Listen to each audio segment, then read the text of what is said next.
உங்கள் அனைவருக்கும் இயேசுவின் நாமத்தினாலே அன்பின் வாழ்த்துக்கள். நெருக்க தகுதியில்லை, ஆனாலும் தேவன் அவருடைய வெளியேறப்பெற்ற இரக்கத்தின்படி என்னை அழைத்து இந்த இடத்துல நிறுத்தி இருக்கிறார். கர்த்தருக்கு ஸ்தோத்திரம். அன்போடு அழைத்த ஜீவாக்காவுக்கு இயேசுவின் நாமத்தினாலே அன்பின் வாழ்த்துக்கள். டிசம்பர் மாதம் அக்கா இந்த செய்திக்கு சொல்லியிருந்தாங்க. அப்போ இருந்தே கொஞ்சம் கொஞ்சமாக எழுதி கர்த்தர் பேசின காரியங்கள்.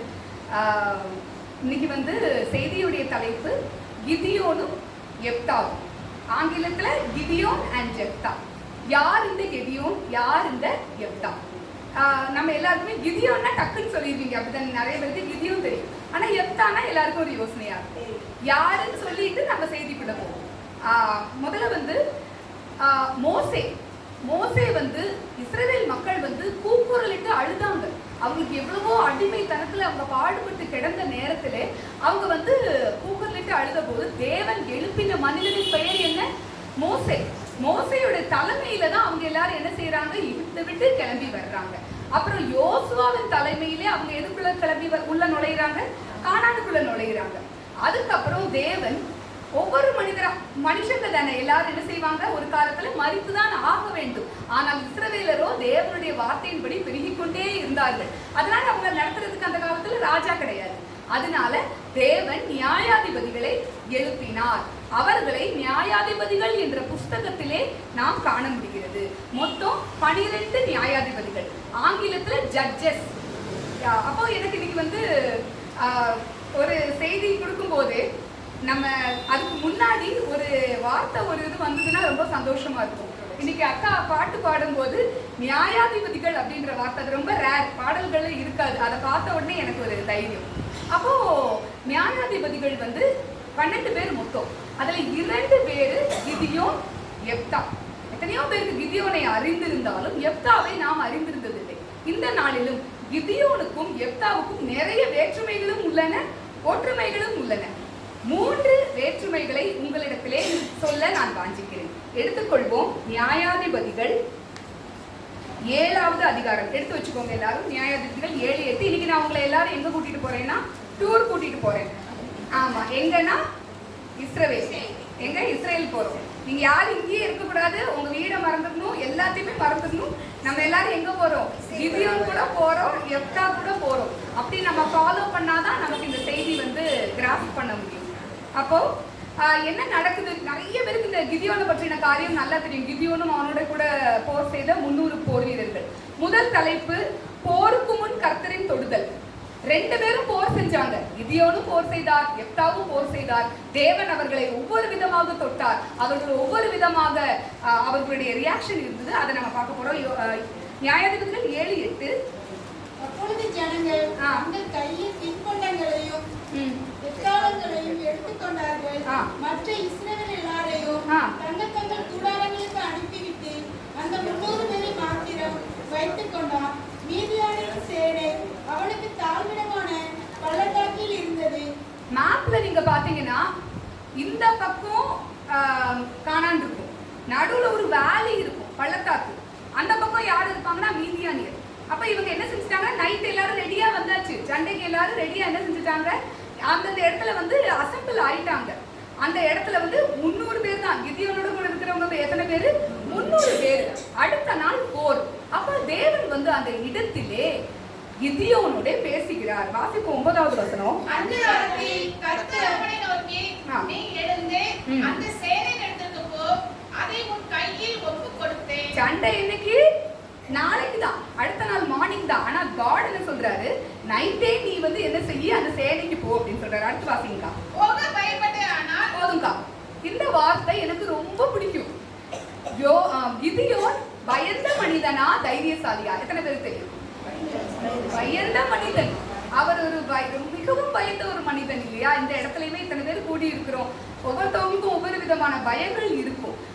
என்ன நீ இப்படிலாம் பயந்துட்டு உன்னை இத்தனை பேரை கூட்டிட்டு வர்றேன் அப்படின்னு காட் சொல்லல. அந்த நேரத்துல கர்த்தர் என்ன சொல்றாருன்னா, போக பயப்பட்டாய் ஆனால். ஒரு தடவை ஜீவாக்கா ஒரு செய்தியில எனக்கு கேட்ட ஞாபகம். ஒரு வார்த்தை வாசிக்கும் போது அதை எனக்கு ரொம்ப பிடிக்கும், என் கண்ணத்தை எடுத்து நான் அந்த இடத்துல வச்சுக்கிடுவேன் அப்படின்னு சொன்னாங்க. அப்படிப்பட்ட ஒரு வார்த்தை இந்த வார்த்தை, போக பயப்பட்டாய் ஆனால். அவன் ஒரு பயந்த மனிதன் என்பதை தேவன் அறிந்திருந்தார். பயப்படக்கூடாது, பார்த்துக்கோ, தைரியமா இருக்கணும், சொல்லிட்டே பாத்துக்கோ அப்படின்னு சொல்லவே இல்லை. என்ன பயந்துக்கிட்டு சொல்லல, உனக்கு பயமா இருக்காப்பா, பயந்தேனா அப்படின்னு சொல்றாரு. இந்த நாள்லயும் நம்ம எல்லாத்தையும் ஒரு சில குறைகள் இருக்கு, ஒரு சில நிறைகள் இருக்குது. நமக்கு ஒரு சில பேர் கோவப்படுறவங்களா இருக்கலாம், ஒரு சில பேர் எரிச்சல் படுறவங்களா இருக்கலாம், ஒரு சில பேர் வேதத்தை சரியாக வாசிக்காதவர்களாக இருக்கலாம், ஒரு சில பேர் சரியாக ஜெபிக்க தெரியாதவர்களாக இருக்கலாம், ஒரு சில பேர் சரியா பாட தெரியாதவர்களா இருக்கலாம். ஏன் இப்படி இருக்குன்னு தேவன் உங்களை என்ன செய்ய மாட்டாரு, கேள்வி கேட்க மாட்டாரு. அதற்கான ஒரு மாற்று பாதையை தேவன் உங்களுக்கு அருளி செய்வார். அடுத்து வாசிங்க. போக பயப்பட்டாயானால் முதல் நீயும் வேலைக்காரனாகிய பூராவும் சேனையிடத்துக்கு போய். போதுங்கா. என்ன சொல்றாரு, அவர் அதுக்கு ஒரு சொல்யூஷனும் கொடுக்கிறாரு. அவருக்கு தெரியும் நம்ம பிள்ளை கொஞ்சம் பயந்து பிள்ளை, நீ பூராவை என்ன செஞ்சு கூட கூட்டிட்டு போ அப்படின்றாரு. அடுத்து வாசிப்போம். அங்கே என்ன பேசுகிறார்கள் என்று கேள். போதுங்கா. அங்கே கட்டளை, கிளியர் கமாண்ட். அங்கே என்ன பேசுகிறார்கள் என்று கேள். கேள்னு சொல்றாரு. பார்ன்னு சொல்லல, பேசுன்னு சொல்லல, நடன்னு சொல்லல, ஓடுன்னு சொல்லல. அங்க என்ன பேசுறாங்களோ நீ கேளு. அடுத்து வாசிப்போம். பின்பு சேனையிடத்திற்கு போக உன் கைகள் திடப்படும் என்றார். அப்படியே அவனும் அவன் வேலைக்காரனாகிய பூராவும் சேனையின் முன்னணியிலே ஜாம காக்கிறவர்கள் இடப்பட்டும் போனார்கள். அப்போ தெரிஞ்சுச்சா பயம் இருக்கா இல்லையா? அப்போ பயம் இல்லாத ஆள்னா பூராவை கூட்டிட்டு போக கூடாதுல்ல. என்னைக்குமே கர்த்தர் நமக்கு ஒரு சொல்யூஷன் கொடுக்கும்போது அந்த சொல்யூஷனை ஃபாலோ பண்ணுங்க. என்ன அவர் அவங்க பயங்கரமான ஆட்கள், கூட ஒரு 10 பேரை வேணா கூட்டிட்டு போவோம். நம்மளா இருந்தாலும் என்ன செய்வோம், அப்படிதான் செய்வோம். நானா இருந்தாலும் அப்படிதான் செய்வேன். ஆனா அவரு clear cut obedience to God's word, வார்த்தை பிறழாமல் கர்த்தருடைய வார்த்தைக்கு செவி கொடுப்பதிலே கிதியோன் பெயர் பெற்றவர். அடுத்து மீதியானியரும் அமலேக்கியரும் சகல கீழக்கத்தி புத்திரரும் வெட்டு கிளிகளை போல திரளாய் பள்ளத்தாக்கிலே படுத்து கிடந்தார்கள். அவர்களுடைய ஒட்டகங்களுக்கும் கணக்கில்லை, கடற்கரை மணலை போல திரளாய் இருந்தது. இப்ப நீங்க இதை உங்க மைண்டுக்கு நீங்க கொண்டு வந்துடணும். அந்த இடம் எப்படிப்பட்ட இடம், அவ்வளவு பேரு, கணக்கே இல்லையா. இங்க போறது எத்தனை பேரு, 2 பேரு. 100% நான் போயிருந்தேன்னா இவங்களை பார்த்தோன்னே ரிட்டர்ன் என்ன செஞ்சிருப்பேன், 300 பேரையும் கூட்டிட்டு ரிட்டர்ன் வந்திருப்பேன். நைட்டோட நைட்டு அவங்க தூங்குற நேரத்துலயே வந்திருப்பேன். ஆனா ஏன்னா சும்மாவே அவர் ஒரு பயப்படுற மனுஷன், அதுக்கு நம்ம பார்த்தோம்னா நிறைய டைம் ஆயிடும். ஆனா அவ்வளோ பேரு சேனை, அவங்க சாதாரணமான ஆட்கள் கிடையாது. நீங்க பாத்தீங்கன்னா மீதியானியர்கள் பயங்கரமான ஒரு கூட்டம், அப்படியே பட்சித்து போட்டுருவாங்க எல்லாரையும். ஒட்டகம் சும்மா நிக்குமா, மேல ஏற ஆள் இல்லைன்னா இருக்காது இல்லையா. வெட்டி கிளிகளை போல அத்தனை மனிதர்கள் அந்த இடத்துல கூடி இருந்தாங்க. ஆனா நம்மளா இருந்தோம்னா என்ன செஞ்சிருப்போம்னா அந்த இடத்த பார்த்து பயந்துருப்போம். ஆனா அவருக்கு கட்டளை என்ன, கிதியோனுக்கு கேள். யாருமே அது வரைக்கும் எதுவுமே பேசுற மாதிரி ஒண்ணுமே செய்யல. So he continues, he goes forward. நம்ம வாழ்க்கையில ரிட்டர்ன் போறது நம்ம அழைப்பு கிடையவே கிடையாது அருமையான பிள்ளைகளே. முன்னாடி போயிட்டே இருக்கணும். நம்ம பின்னாடி போனோம்னா நமக்கு கிடைக்க வேண்டிய ஆசீர்வாதங்கள், கிடைக்க வேண்டிய வார்த்தைகள் கிடைக்காது. அடுத்து வாசிப்போம். கிதியோன் வந்தபோது ஒருவன் மற்றொருவனுக்கு ஒரு சொப்பனத்தை சொன்னான். அதாவது, இதோ ஒரு சொப்பனத்தை கண்டேன், சுட்டியிருந்த ஒரு வார்கோதுமை அப்பம் மீதியானியர் பாளையத்திற்கு உருட்டு வந்தது. அது கூடாரம் மட்டும் வந்த போது அதை விட தள்ளி கவிழ்த்து போட்டது, கூடாரம் விழுந்து கிடந்தது என்றான். இப்போ ஒரு விஷன். இப்ப 2 பேர் பேசுறாங்க, எல்லாரும் தூங்கி ரெஸ்ட் எடுத்துட்டு இருக்காங்க. 2 பேர் மட்டும் என்ன பண்றாங்க, பேசிட்டு இருக்காங்க. அந்த ஒரு மனுஷன் அவருக்கு ஒரு ட்ரீம், ஒரு சொப்பனத்தை தேவன் அந்த மனிதனுக்கு கட்டளையிட்டு இருக்கிறார். சொப்பனத்தை உங்களுக்கு மாத்திரம் கொடுக்க வேண்டும் என்பது இல்லை, உங்கள் எதிரிகளுக்கு கூட தேவன் சொப்பனத்தை கட்டளையிடுவார். என்ன சொல்றாரு அப்படின்னா, ஒரு வார் கோதுமை அப்பமா, நீங்க கடையில வாங்குற பிரெட் மாதிரி நினைச்சுக்கோங்களேன். அங்க கொஞ்சம் திக்கா இருக்கும். அப்போனா நம்மளோட ஆப்பம் மாதிரி இருக்காது, பிரெட் மாதிரி நீங்க கனவு பண்ணிக்கோங்க. அது அப்படியே உருண்டு வருதான், ஒரு ப்ரௌன் கலர்ல ஒரு பிரெட்டை யோசிச்சுக்கோங்க. அது அப்படியே உருண்டு உருண்டு உருண்டு வருது. கூடாரம் நீங்க நினைக்கிற மாதிரி குட்டி டென்ட் நீங்க நினைக்க கூடாது, பெரிய டென்ட்டா இருக்கும். நம்ம இருக்கிற இந்த இடம் இருக்குது பாத்தீங்களா, இதுல 2 மடங்குக்கு இருக்கும். ஆனா கூடாரம் மாதிரி மேல டென்ட் மாதிரி தான் இருக்கும், பெருசா இருக்கும். பிரெட் எவ்வளவு சின்னது, இந்த இடம் எவ்வளவு பெருசு, நீங்க எத்தனை பிரெட் வைக்கலாம். ஆனாலும் என்ன நடக்குதா, ஒரு குட்டி பிரெட் வந்துச்சா, அது எப்படி வந்துதான், உருண்டு வந்துச்சா, அந்த கூடாரம் மேல பட்டுச்சா, அது விழுந்துருச்சா. அடுத்து வாசிப்போம். அப்பொழுது மற்றவன், இது யோவாசின் குமாரனாகிய கிதியோன் என்னும் இஸ்ரவேலருடைய பட்டயமே அல்லாமல் வேறல்ல, தேவன் மீதியானியரின் அனைத்தையும் அவன் கையிலே ஒப்புக் கொடுத்தார் என்றார். ஹல்லேலூயா. நான் சொன்னா அவ்வளவு தூரம் நம்ப மாட்டேன். எதிரியோட வாயிலே உனக்கு வெற்றி கிடைக்கும் என்பதை சொல்ல வைக்கிறேன் என்று தேவன் என்ன சொன்னாரு, கிதியோனை அந்த சேனைக்குள்ளாக தைரியமாக புறப்பட்டு போக பண்ணினார்.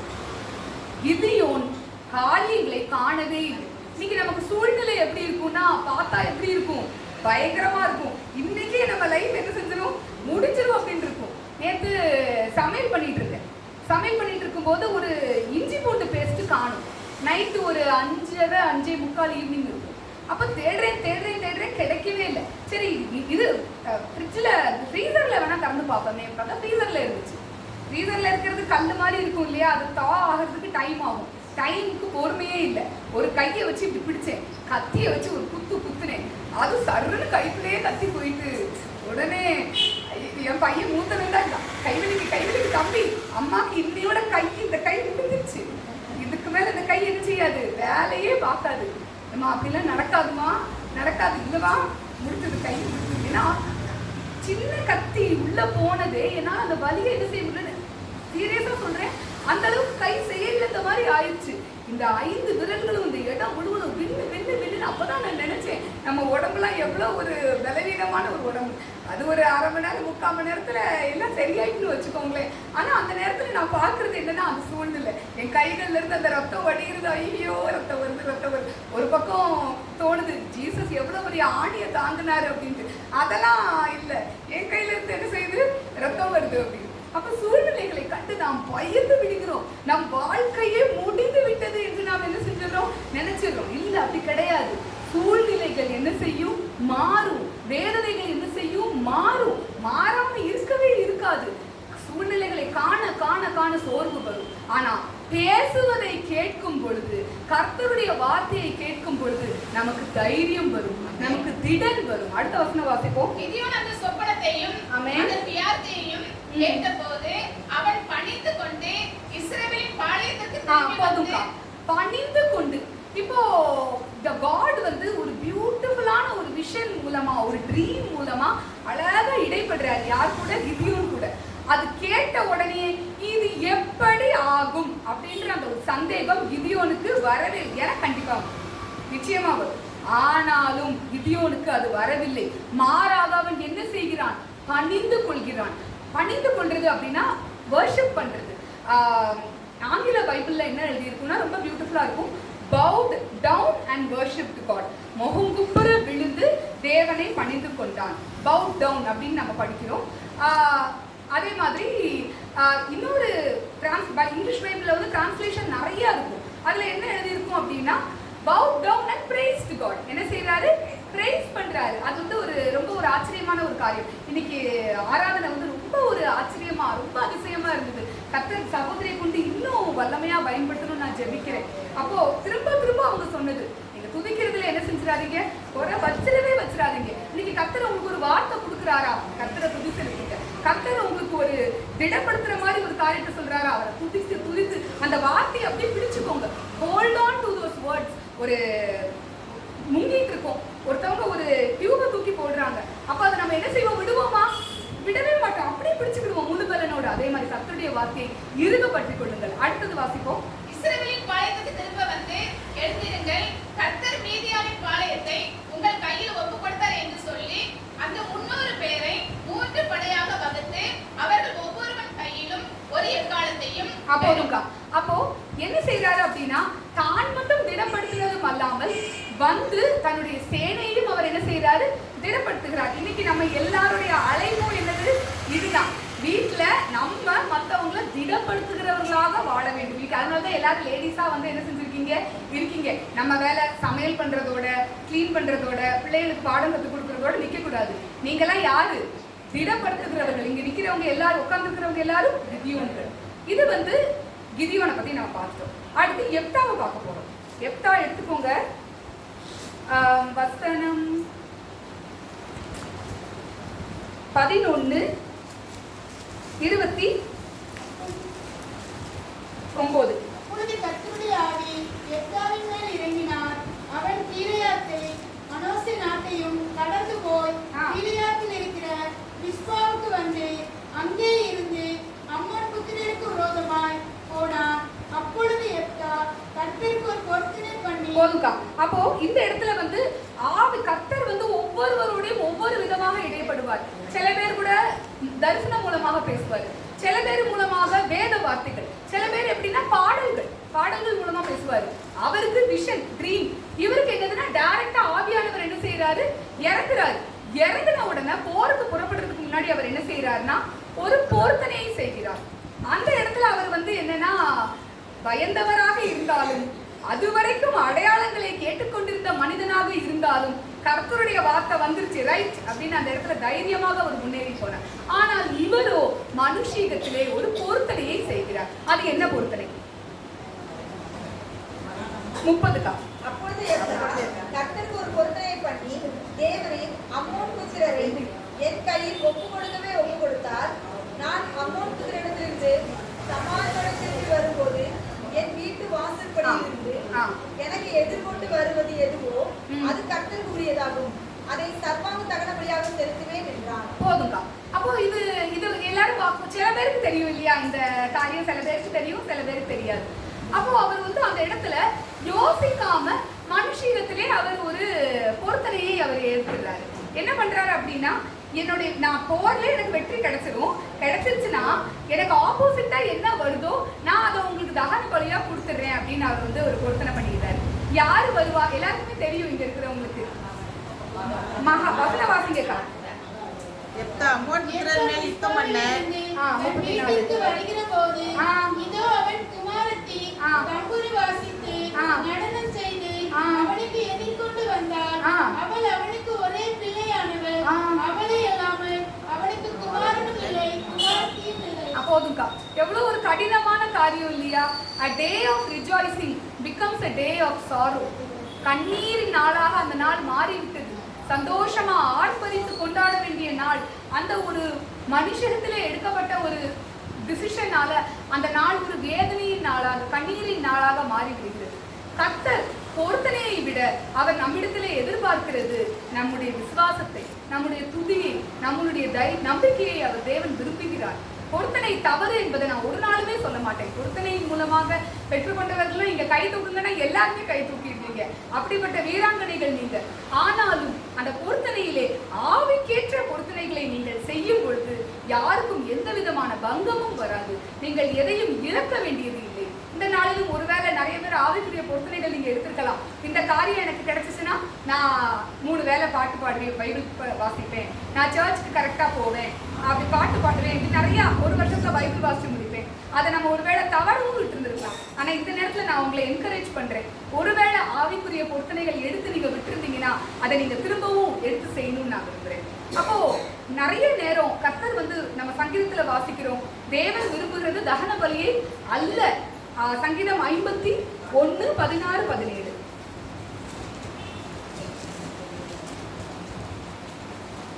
பலியை விரும்புகிறதில்லை, விரும்பினால் செலுத்துவேன். தகன பலி உமக்கு பிரியமானதல்ல. தேவனுக்கு இருக்கும் பலிகள் நொறுங்குண்டாவிதான்.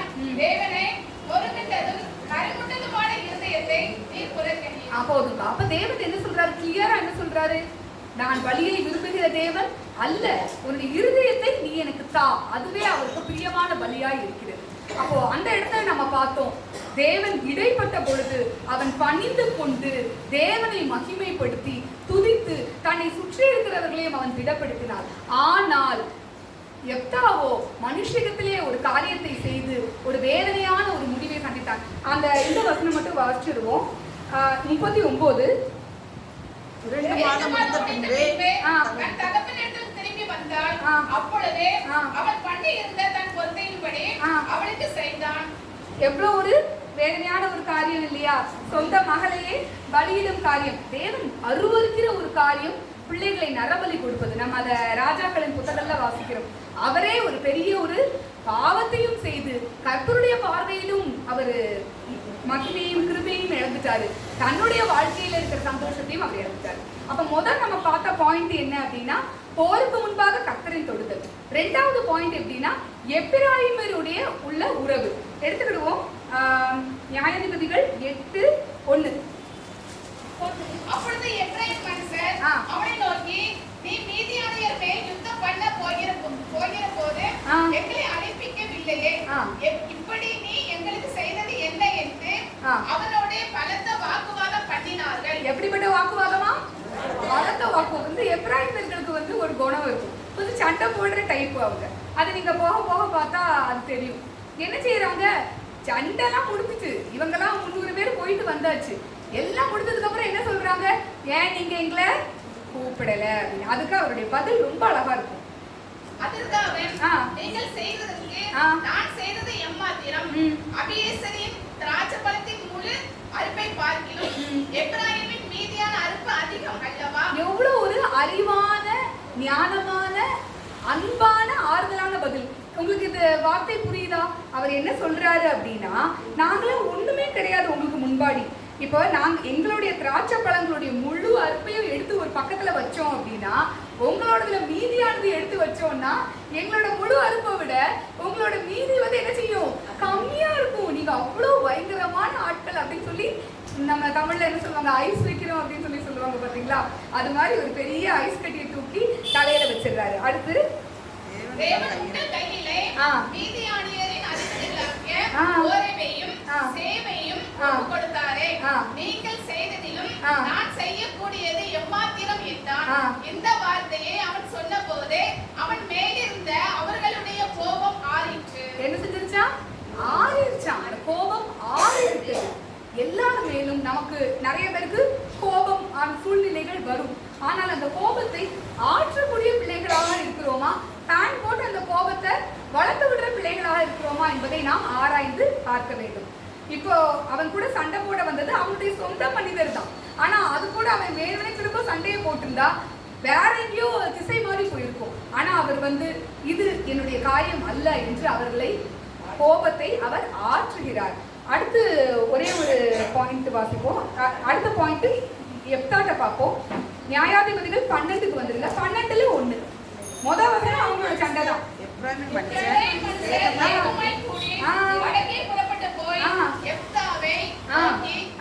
எங்களை உன்னுடனே கூட மறுபடி அழைப்பியாமல் அம்மோன் புத்திரர் மேல் யுத்தம் பண்ண போனதென்ன, உன் வீட்டையும் உன்னையும் கூட அக்கினியால் சுட்டு போடுவோம் என்றார்கள். அதே மக்கள் வந்துட்டாங்களா, அதே சண்டையை போட்டுட்டாங்களா, இதுதான் இவங்களுடைய வேலை. அது முதலையாவது சும்மா அவங்க பக்கத்துல இருந்தாங்க. இவங்க வந்து நீங்க பாத்தீங்கன்னா பெரிய கண்ட்ரி, கானான் வந்து பெரிய தேசம், ஒவ்வொருத்தவங்களும் ஒவ்வொரு இடத்துல இருப்பாங்க.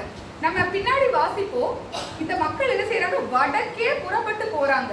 யோர்தான் என்கிற நதியை என்ன செய்யறாங்களா, அது ஒரு அந்த ஸ்டார்டிங் மட்டும் பாத்தீங்களா, ஏகமாயின் வருமோ புறப்பட்டு போயிட்டு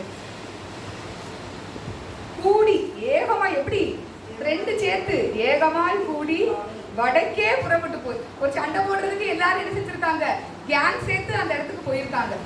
அந்த இடத்துல அவர் அவங்கள வாழ்த்துறாரு. ஆனா இந்த இடத்துல எப்தா என்ன செய்யறாரு அப்படின்னா, 3வது வசனத்துல கடைசி லைன் நான் சொல்றேன். நீங்கள் என் மேல் யுத்தம் பண்ண இன்று என்னிடத்துக்கு வர வேண்டியது என்ன என்று சொன்னான். கோபமாக அவர் என்ன சொல்றாரு, பேசுகிறாரு. பின்பு எப்தா கிலியாத் மனுஷரை எல்லாம் கூட்டி எப்பிராயிமரோடு யுத்தம் பண்ணினான். தன்னுடைய சொந்த மனிதனோடு யுத்தம் பண்ண போகிறான். அவங்களுடைய டைரக்ஷனே என்ன செஞ்சிருச்சு, மாறி போயிடுச்சு. நம்ம அந்த இதுல வாசிச்சோம் அப்படின்னா, விடாய்த்து போகாமல்னு ஒரு வார்த்தை இருக்கும். நியாயாதிபதிகள் 8:4 வாசிங்களேன்.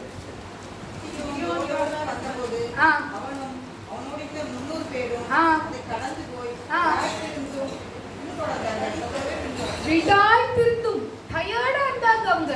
முதல்ல ஒரு வெற்றியை கர்த்தர் அவங்களுக்கு கொடுத்துட்டாரு. அதுக்கப்புறம் டயர்டா இருக்குமா இல்லையா, நீங்களே சொல்லுங்க. நமக்கு சும்மா சாதாரணமாவே நமக்குலாம் டயர்ட் ஆகும். அப்போ டயர்டா இருந்தும் சத்ருவை என்ன செய்யறாங்களாம், பின்தொடர்ந்து போறாங்களாம். இன்னைக்கு உங்களுக்கு ஒரு அழைப்பு, டயர்டா இருக்கும், என்னமா இது பிரச்சனை விடாம நம்மளுக்கு வந்துட்டே இருக்கே, சோர்ந்து போயிருக்கலாம், துக்கத்தோட இருக்கலாம், சமாதானம் இல்லாம இருக்கலாம். ஆனாலும் நீங்கள் விடாமல் பின்தொடர்ந்து சத்ருவுக்கு பின்பாடி போகணும்ன்றது கர்த்தருடைய அழைப்பு. இங்கிலீஷ்ல ஒரு வார்த்தை இருக்கும், பிரஸ் ஆன் அப்படின்னு சொல்லுவாங்க. பிரஸ் ஆன் அப்படின்னா ஒரு பட்டனை நம்ம பிரஸ் பண்ணியிருக்கோம் அப்படின்னு வச்சுக்கோங்களேன், அதை வந்து விடாம அப்படி பிரஸ் ஆன் பண்ணிட்டே இருக்கணுமா. அப்படி உங்க பிரச்சனைகள்ல ஒரு பிரேக் இல்லாம டயர்டா இருந்தாலும் நீங்கள் விடாமல் பிடித்து அந்த பிரச்சனைக்காக நீங்க போராடி ஜெபிக்கும் பொழுது நிச்சயமாகவே சத்ருவின் கையிலிருந்து கர்த்தர் உங்களை நீங்களாக்கி விட்டுவிப்பார். ஹல்லேலூயா. ஆனா இந்த இடத்துல நம்ம என்ன பாக்குறோம் அப்படின்னா, சத்ருவையெல்லாம் விட்டு சொந்த ஜனத்தோட போராட தொடங்கி விட்டார். அப்போ முதல் பாயிண்ட் நம்ம என்ன பார்த்தோம் அப்படின்னா, போருக்கு முன்பாக கர்த்தரை கர்த்தரின் தொடுதல், இரண்டாவது எப்பிராயீமோரோட உறவுகள், மூன்றாவது அழைப்பு.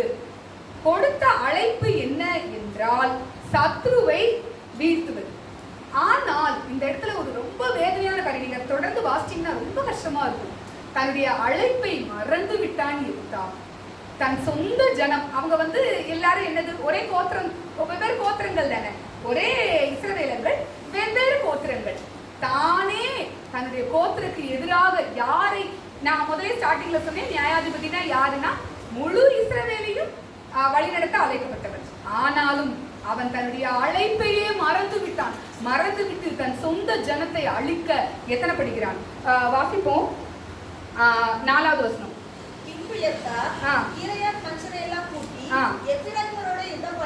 போதும், அவங்க என்ன பண்றாங்க, கீலேயாத் அப்படின்ற குரூப் ஆஃப் பீப்புள் கூட சேர்ந்து அழிக்கிறதுக்கு ட்ரை பண்றாங்க. அப்புறம் வசனம் 5.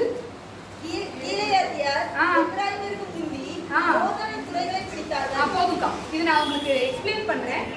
இந்த மக்கள் எல்லாரும் கிளம்பி வந்துட்டாங்க. என்ன செஞ்சுட்டாங்க, அவங்களுடைய ஊர் எப்ராயிம் ஊர்ல இருந்து யோர்தானை தாண்டி அவங்கள சண்டை போட வந்துட்டாங்க. அவங்க என்ன நினைச்சிட்டாங்க, இந்த கிதியோன் கூட சண்டை போட்டோம், அவர் நம்மள நைஸா பேசி அனுப்பி விட்டுட்டாரு, அதே மாதிரி நம்ம இவங்களோடய ட்ரை பண்ணுவோம்ட்டு யோர்தானை தாண்டி வந்துட்டாங்க. ஆனா இவங்க என்ன செய்யறாங்க, யுத்தம் பண்ணுவாங்கன்னு அவங்க நினைக்கவே இல்லை. அவங்க வாக்குவாதம் பண்ணதான் வந்தாங்க. கையில என்ன இல்லை, யுத்தத்திற்கான எந்த ஒரு ஆயுதங்களும் இல்லை, நிராயுத பாணியாக அவர்கள் நிற்கிறார்கள்.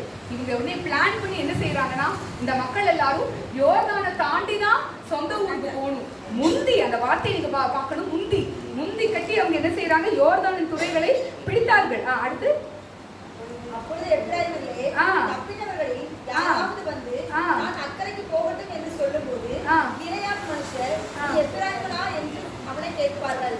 அவன் அல்ல என்றால் போதுக்கா.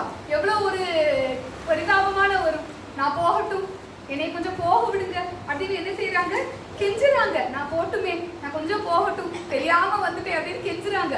ஆனா என்ன செய்யறாங்க, நீ எப்பிராயிமரா, அவன் அல்ல என்றால் அடுத்த வாசனம்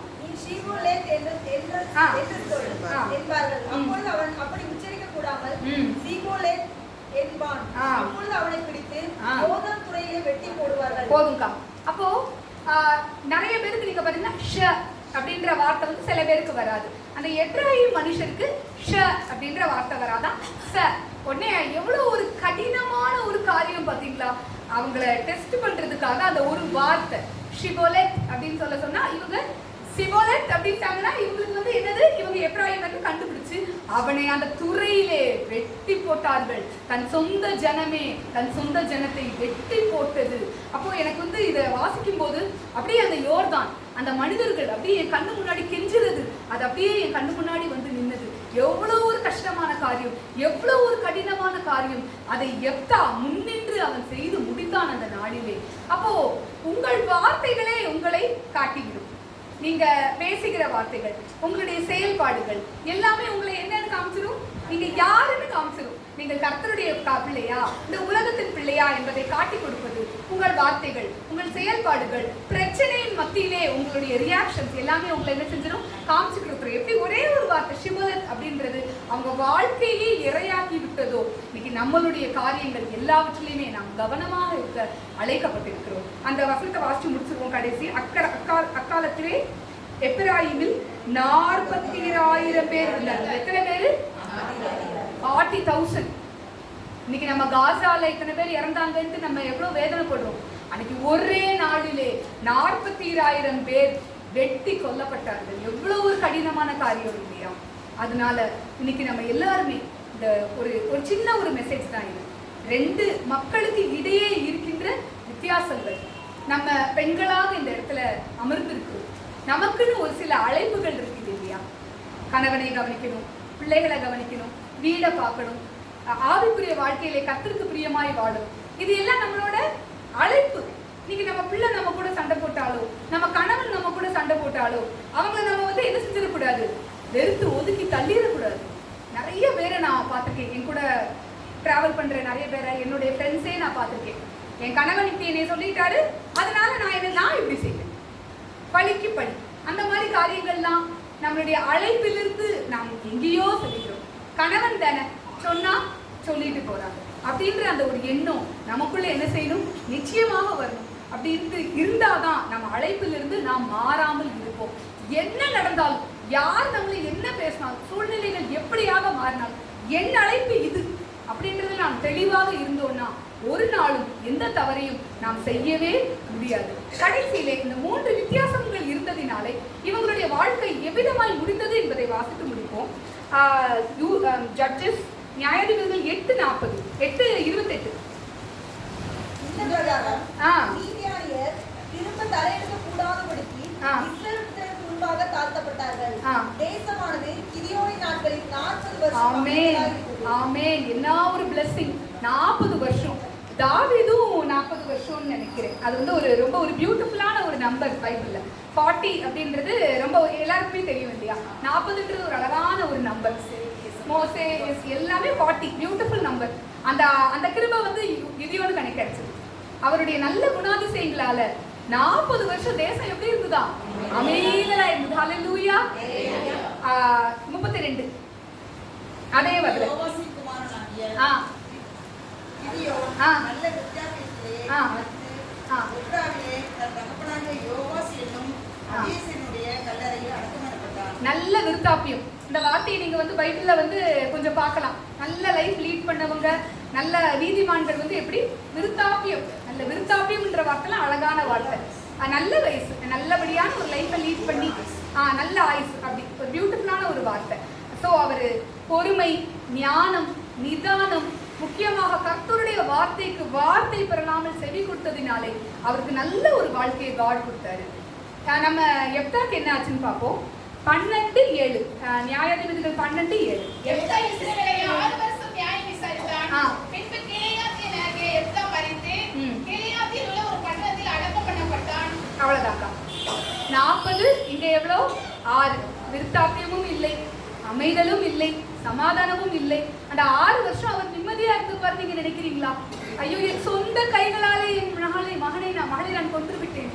வேதனைப்பட்டு வாழ்ந்திருப்பார். இன்னைக்கு நாம் எடுக்கிற முடிவுகள் எல்லாமே ஞானமான முடிவுகளாக இருக்கட்டும். நாம் மாத்திரம் இல்லை, நம் குடும்பத்தில் இருக்கிற ஒவ்வொரு நம் கணவனா இருக்கட்டும், நம்ம பிள்ளைகளாக இருக்கட்டும், எல்லாரும் சரியான முடிவுகளை எடுக்க நாம் அதிகமாய் நம் கர்த்தருடைய பாதத்தை நாம் பற்றுக்கொள்வோம். நம்மளுடைய முடிவுகளை நம்ம வந்து பொறுப்பெடுத்துக்கலாம். ஆனால் நம்மை சார்ந்து வாழ்கிற நம் கணவனும் பிள்ளைகளுமே கூட சரியான முடிவுகளை எடுத்து, பேரப்பிள்ளைகள், கொள்ளு பேரப்பிள்ளைகள் எல்லாருமே நல்ல முடிவெடுத்து நல்லபடியாக வாழ்ந்து விருத்தாப்பியத்தை அடைந்து அமைதலோடு வாழ வேண்டும் என்று நான் உங்களை ஆசீர்வதிக்கிறேன். கர்த்தர் உங்கள் ஒருவரையும் ஆசீர்வதிப்பாராக.